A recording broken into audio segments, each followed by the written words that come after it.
जब तक इनकम है तब तक तुम्हारी है, जैसे इनकम बंद हुई तो तुम्हें धक्का मार करके बाली बच्चा लेकर के मायके पहुंच जाएगा और कोर्ट में ही दर्शन होंगे, फिर उससे पहले दर्शन नहीं होंगे। धर्म पत्नी जो हमारे धर्म की रक्षा करे, हमें धर्म पर चलने पर हमें सहयोग दे, वो धर्म पत्नी है। अर्धांगिनी प्रत्येक सुख और दुख में आधे की अधिकारी बनकर के खड़ी रहे, उसका नाम अर्धांगिनी।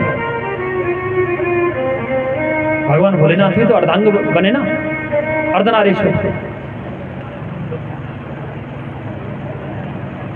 तो माता सुशीला में ऐसी विषम परिस्थिति में भी सुदामा जी के मन को छोटा नहीं होने दिया।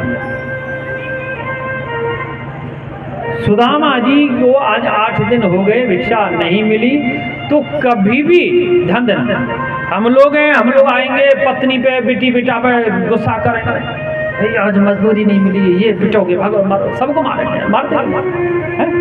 बाहर की गुस्सा घर में बच्चों पे आके उतारता, फिर वहां लठ बाजता है पति पत्नी, फिर बच्चे देखते हैं लड़ाई होते हुए, बच्चों पर असर पड़ता है। कभी भी पति पत्नी को अपनी संतान के सामने कभी नहीं झगड़ना चाहिए। कितना भी क्रोध आ रहा हो,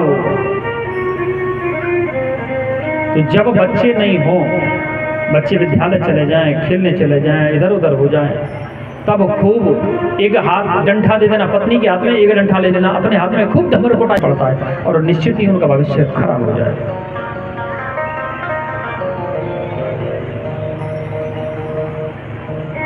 माता सुशीला, श्री सुदामा जी महाराज कभी भी माता सुशीला को आकर के ये नहीं कहे कि देवी आज मुझे भिक्षा नहीं मिली, ये नहीं बोले, कभी नहीं कहा ना कि भिक्षा नहीं मिली।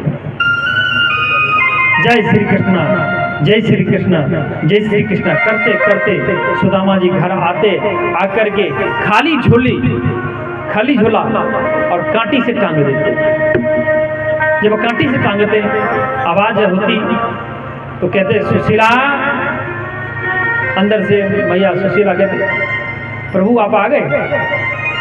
बोले हाँ आ गए।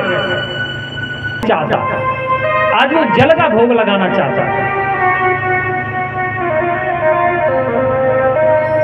जब ये बात सुनती सुशीला तो समझ जाती कि आज इनको भोजन में, ये भिक्षा में अन्न नहीं मिला, अनाज नहीं मिला।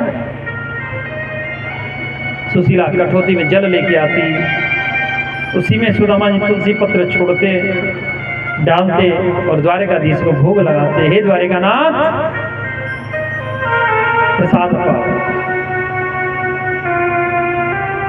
इतना संतुष्ट ब्राह्मण श्री सुदामा।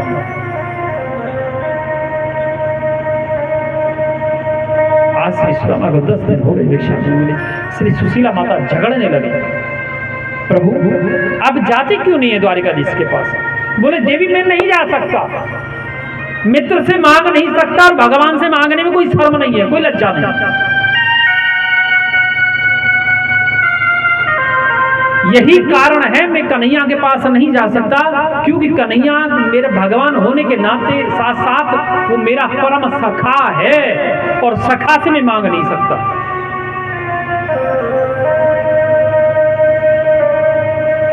और दूसरा कारण ये है सुशीला, जब हमें अपने पेट में खाने के लिए अन्न नहीं मिला तो कन्हैया के लिए क्या लेके जाऊं? क्योंकि शास्त्र कहता है रिश्तेदार के यहाँ, गुरु के यहाँ, मित्र के घर, भगवान के दरवाजे पे, मंदिर में कभी खाली हाथ नहीं जाना चाहिए। हाथ में उपहार होना चाहिए, भेंट होना चाहिए, संदेश होना चाहिए। पत्रम पुष्पम फलम जो हो।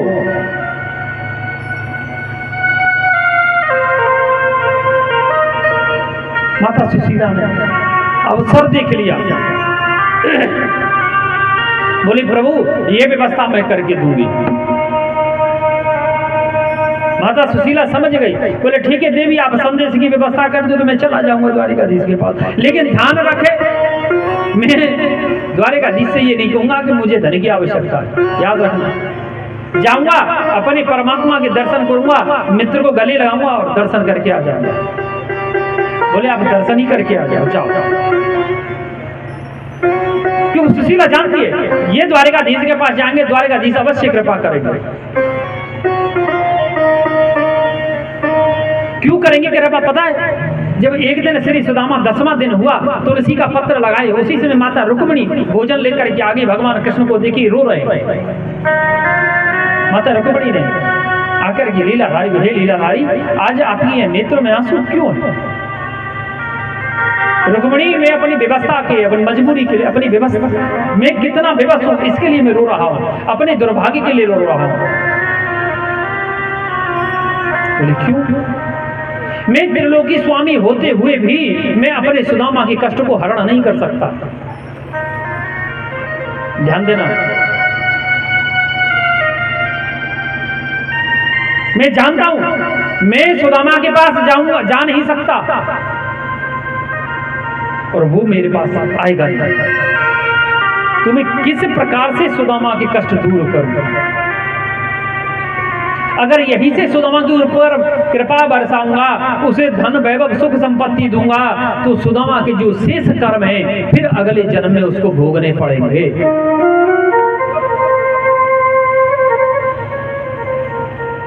और मैं नहीं चाहता कि मेरा सुदामा अगला जन्म कभी भी ले, जन्म और मरण के चक्र भी उसे मुक्त कर देना चाहता हूं मैं सुदामा को। क्योंकि जो कर्म जैसा करता है वो उसको भोगना ही पड़ता है। पति अपना कर्म भोगेगा और पत्नी अपना कर्म भोगेगी।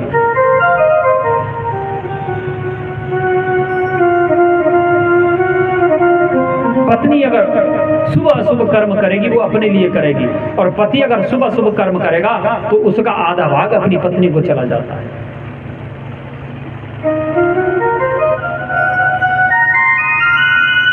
इसलिए सबसे पहले अपने कर्म को सुधारो, अपने हम पे नियंत्रण रखो, कल्याण हो जाएगा। और सबसे बढ़िया गुरु मंत्र है, सबसे अच्छा अपना कल्याण करने के लिए। जब हम अपना कल्याण करेंगे तभी दूसरे का कर पाएंगे।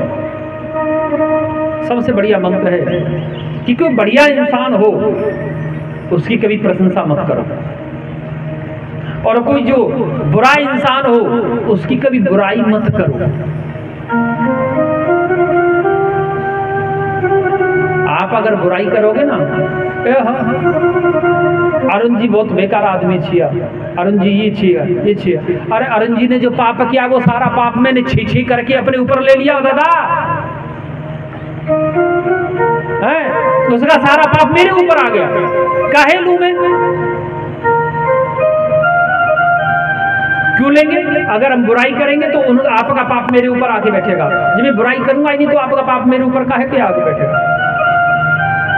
इसलिए ना अच्छे की प्रशंसा मत करो और बुरे की बुराई मत करो। गांधी जी वाला 3 बंदर बन जाओ, बुरा देखते हुए भी मत देखो, सुनो भी मत और फिर बोलो भी।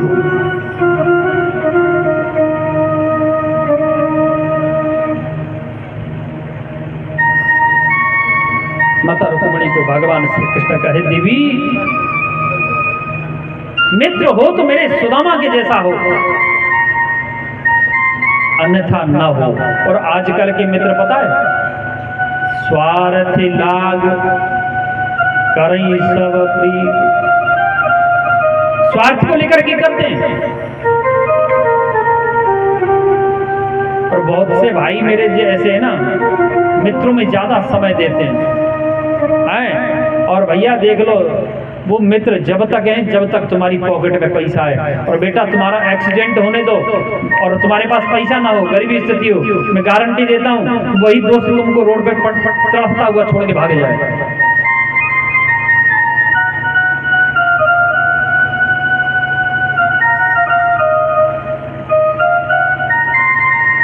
स्पष्ट शब्द तो नहीं बोल सकता मैं। अगर मेरे घर में जवान बहन है, सुंदर पत्नी है, तो ही आप मेरे यहाँ दरवाजे में मित्रता करोगे। मित्रता का दूसरा नाम ये भी है।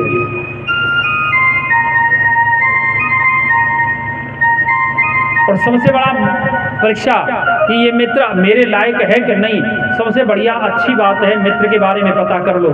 जो मित्र आपसे ये कहता हो, अरे भले आदमी तू चिंता काहे कर रहा है, देख तू बिल्कुल चिंता मत करे, जहां तेरा पसीना गिरे वो भाई मैं अपना खून बहा दूंगा, मैं अपना गला कटवा दूंगा। समझ लेना, सबसे बड़ा दुश्मन वही है तुम्हारा, सबसे बड़ा दुश्मन है। जहां आप उसकी टांग पर चढ़ गए वही चारों खाने चित्त मारेगा आपको। और जो तुम्हारी मुंह पे तुम्हारी बुराई करे,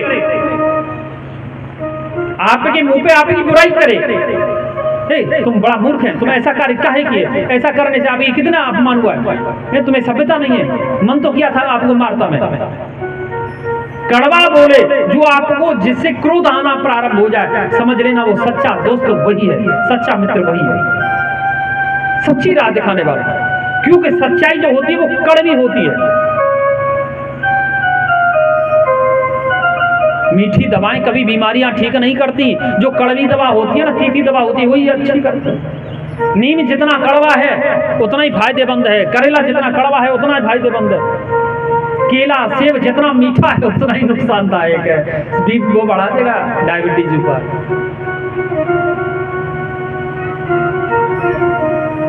इधर श्री सुदामा जी को माता सुशीला कहीं की व्यवस्था मैं करके दूंगी, आप चिंता मत करो। माता सुशीला जानती थी अगर माता सुशीला चाहती तो एक घर जा करके 4 मुट्ठी चावल लेके आती। यदि याम चतुरो मुष्ठीन पृथक पृथक तंदुलम, चत्वारे मुष्ठीन तंदुलम, 4 मुट्ठी चावल,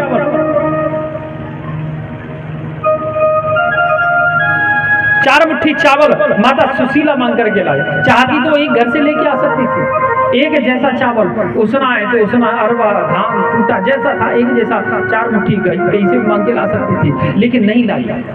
क्यों नहीं लाई थी पता है?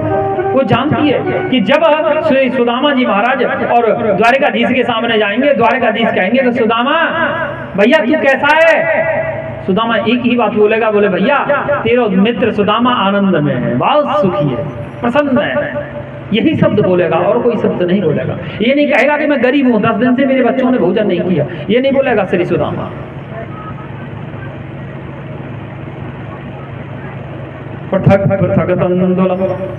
सुशीला 4 घर में गई, एक घर से उसना चावल 1 मुट्ठी उसना चावल, एक घर से 1 मुट्ठी अरबा चावल, एक घर से 1 मुट्ठी साबुत धान, एक घर से 1 मुट्ठी टूटा हुआ चावल लेकर के आई, ला करके और श्री सुदामा जी को फटा हुआ कपड़ा में दे करके बांध दिया, बांध करके उनको दे दिया। सुदामा जी लगाए बगल में और चल दिए द्वारिका। 4 मुट्ठी चावल क्यों लाई सुशीला पता है? क्योंकि जब द्वारिकाधीश ये गठरी खोल के देखेगा ना, जब गठरी खोलेगा तब देखेगा भैया तो 4 प्रकार को चावल है, दाइया कम से कम ये चावल ला तो इतना सुखी था तू कि संसार में सुखी है तो तेरा सुदामा और कोई ना है, जब इतना ही सुखी है तो कम से कम चावल तो एक जैसा ले आता, इसका मतलब ये चावल भी मांग के लाया।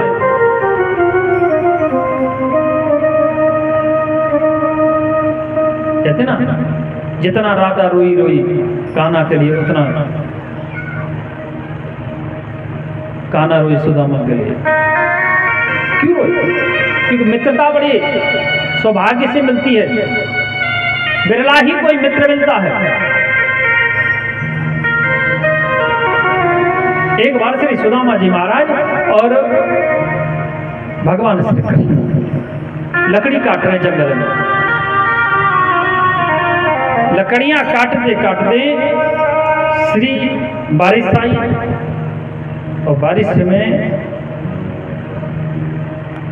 श्री सुदामा और कृष्ण भीग गए।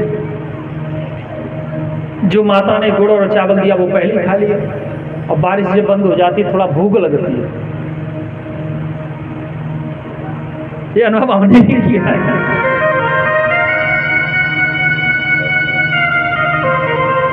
बारिश बंद हो गई, कन्हैया बोले सुदामा कुछ चना बच रहे हो तो दे दे भले आदमी।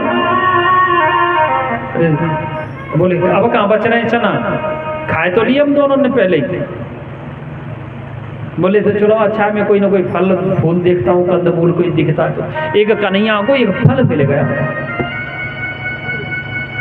फल के 4 भाग कर लिए, 2 भाग सुदामा को दे दिए, 2 भाग कन्हैया ने अपने लिए रख लिए। सुदामा जी ने जैसे ही अपना भाग फल मुख में लिया तो एकदम तीता है, कड़वा है, नीम के जैसा।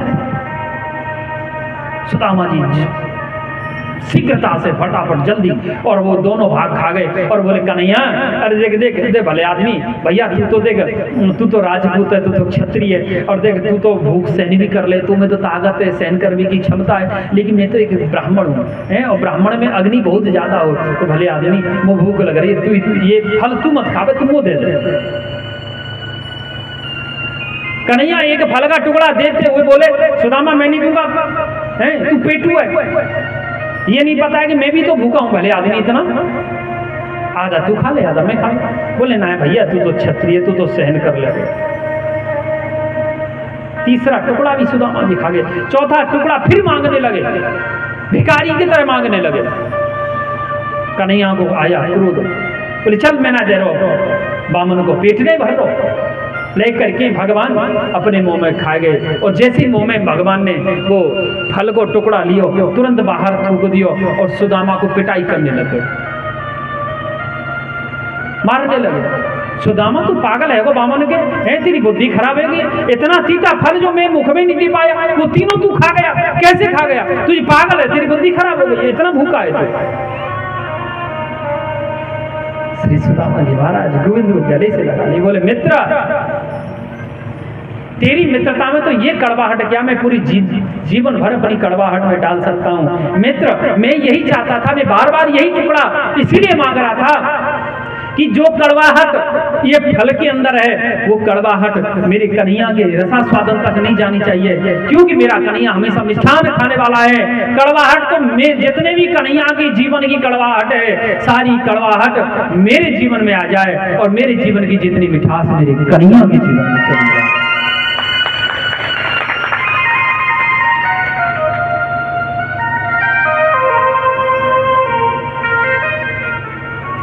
सुदामा गरीब क्यों हुआ था? मित्रता के कारण, मित्रता के कारण।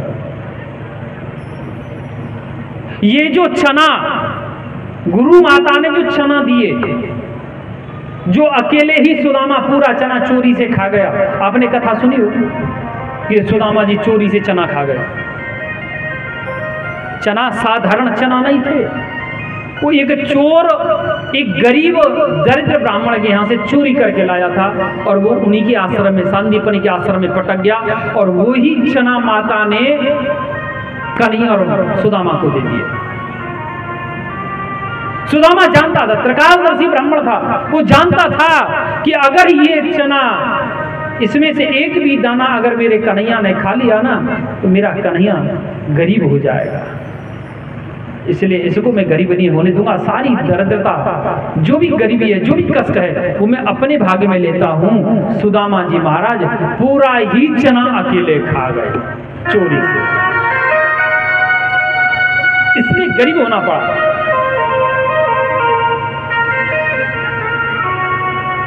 श्री सुदामा जी धीरे धीरे धीरे चलते चलते और नदी के किनारे पहुंचे। अब देखा पैसा चाहिए नदी पार करने के लिए नाव से, अब तो हाथ का तकिया बनाए, धरती की बिस्तर बनाए, आसमान की चादर बनाए और सो गए। कहने लगे कि भूख लगती है, प्यास लगती है, जिंदगी अब तो उदास लगती है, कैसे आऊं रे मैं तेरी द्वारिका, अब तो आस भी निराश लगती, घनश्याम तुम्हें ढूंढने जाऊं कहां कहां, अपने बेरे की याद दिलाऊं कहां कहां। सोचते सोचते श्री सुदामा जी सोए गए नदी के किनारे। और जब आंख खुली तो देखो कि चारों तरफ से भैया ओ भैया जय श्री कृष्णा, बोले जय श्री कृष्णा, जय श्री कृष्णा, जय श्री कृष्णा की आवाज आ रही। अचंभित हो गए सुदामा जी, बोले भैया, अरे भैया रुको, ये कौन सा नगर है? बोले तुम जानो ना होगा, अरे ये द्वारिकापुरी है, द्वारिकापुरी। बोले कौन सी द्वारिका? बोले भले आदमी दो ही क्या द्वारिका है, 2-4 द्वारिका है का? एक ही द्वारिका। बोले जाको राजा वसुदेव श्री कृष्ण है का है, वही तो है ना? बोले हाँ वही तो भले आदमी, ब्राह्मण देवता, हमें लगो कि आप नए नए आए हो यहाँ पे। बोले हाँ भैया पहली बार आए, पहली बार आए। बोले भैया कृपा तो कर दो कि हमें द्वारिकाधीश को महल बता दो। लेकिन महाराज ब्राह्मण देवता आप तो ये बताओ कृपा करके, आप द्वारिकाधीश के महल को क्या संबंध है? अरे बोले आप नहीं जानो? बोले हम जो है द्वारिकाधीश के तुम्हारे श्री कृष्ण के अपने कन्हैया के लंगोटिया यार हैं, बचपन के परम मित्र हैं, परम सखा है। बाकी हम सांदीपनी गुरु के यहाँ एक ही जगह पढ़े, एक बिस्तर पे सो गए, एक थाली में खा गए। और द्वारिकावासी ऊपर से नीचे देखने लगे, तो कितना बढ़िया मित्र है बाप। जब पे चप्पल जूता नहीं, सिर पे खोपड़ी पे पगड़ी नहीं, शरीर पे कपड़ा नहीं। बोले ठीक है महाराज चले जाओ, सामने वाला देखो, सामने बड़ा सा दरवाजा दिख रहा है, पीले रंग की ध्वजा जो लहर रही का है, वो उन्हीं को दरवाजा। सो सीधे सुदा